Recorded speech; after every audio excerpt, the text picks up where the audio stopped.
action. Bonjour mes boubous, alors aujourd'hui on se retrouve pour une nouvelle vidéo un peu spéciale. Spéciale car il s'agit d'un témoignage, mon témoignage. Mon témoignage de ce que j'ai vécu un soir d'avril 2007. Ma rencontre avec un être venu d'ailleurs. Je sais ce que vous allez vous dire, c'est fake, il est fou, mais bon, écoutez bien. Je vous demande pas de me croire sur parole, mais pour ma part, je sais ce que j'ai vu. Et ça m'a traumatisé de longs mois. Donc si toi aussi tu as vécu la même chose, ou quelque chose de similaire, n'hésite pas à me le laisser en commentaire ou en message privé, je me ferai un plaisir de te relire. Sur ce, abonne-toi, like, partage, laisse des petits commentaires et bonne vidéo mon petit boubou. Ciao.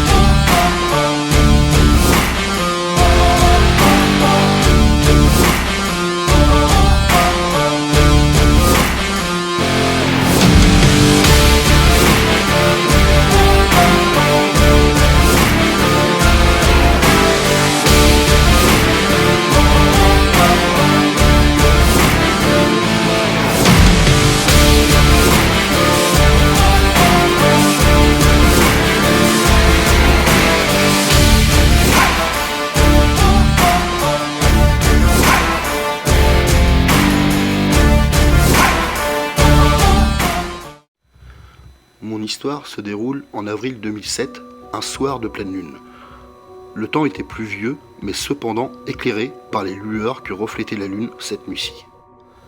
Je fus réveillé aux alentours des 3 heures du matin par les aboiements à répétition de mon chien, qui sont de plus en plus insistants. Cependant, je me trouve être le seul à me réveiller, tandis que ma fille et ma concubine dorment à poings fermés à côté de moi. Agacé par les aboiements à répétition de mon chien, je chausse donc mes chaussons, ouvris délicatement la porte pour ne réveiller personne, la referma derrière moi et descendis les marches. Je me retrouva alors dans la salle à manger, que je traverse pour me diriger en direction de la cuisine où une fenêtre donne sur la cour, et donc sur le chenil du chien, me servis un verre d'eau et me diriger vers cette fameuse fenêtre. C'est alors que je vis les sacs poubelles dispersés dans ma cour. Certains déchirés, d'autres ouverts ou juste intacts, et lancés en vrac au milieu de cette pelouse. C'est à ce moment que les aboiements deviennent plus agressifs. Puis d'un coup, il stoppa tout bruit et resta immobile, figé, comme tétanisé. Là, je me questionne.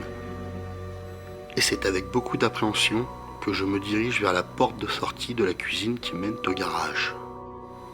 Arrivé devant cette fameuse porte, je la fixa longuement en me posant des questions. Quel animal a bien pu faire ça?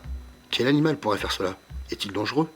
Tant de questions qui en moi jaillissent sans aucune réponse. Après mûre réflexion, je pris mon courage à deux mains et décida d'ouvrir cette fameuse porte menant vers le garage. Je me retrouve dans celui-ci, fixant avec angoisse la porte qui mène à la cour. Et là, une pensée me vient. Dois-je l'ouvrir? J'empoignai la clenche et l'actionna. J'ouvris cette porte vers moi. Je sortis légèrement la tête. Je regarda vers la gauche, en direction des sacs poubelles. Et c'est à ce moment-là que je le vis. Je vis ce qui me semblait être une créature venue d'ailleurs. Elle était accroupie, en train de déchirer et de regarder les sacs poubelles restants. C'est alors que cette créature leva brusquement sa tête, se retourna et regarda vers moi. Le temps était alors comme figé, suspendu.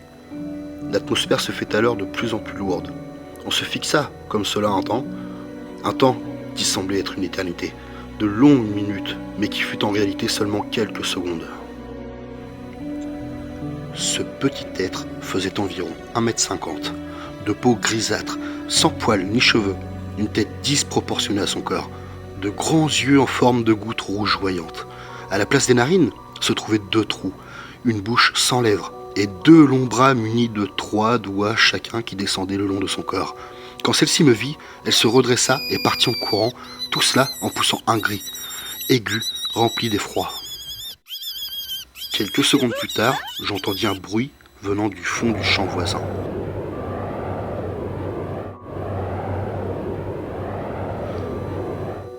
Suivi d'un